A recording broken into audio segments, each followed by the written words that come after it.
হ্যাঁ, তুমি সুন্দর তাই চেয়ে থাকি, সে কি মোর অপরাধ? কোনো অপরাধ নাই, ইচ্ছা মতো গাইতে থাকেন স্ত্রীর শানে গান, সব আসারা নাই।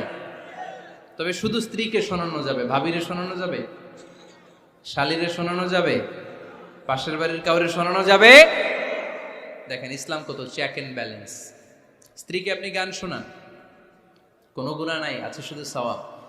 সারাদিন এই মহিলাটা ফজরের পর থেকে উঠে ঘর গুছায়, মশারিগুলো খোলে, বিছানা পরিষ্কার করে, বাচ্চাদেরকে ক্লিন করে, স্কুলের টিফিন রেডি করে দেয়, বাচ্চাদেরকে স্কুলে যেতে দেয়, আপনার জন্য খাবার রেডি করে, কাপড় ধোয়, ঘরের সবাইকে দেখভাল করে। একদিনও আপনি তার এপ্রিসিয়েশন করলেন না। এরকম ডাকাইত স্বামী আছে না নাই?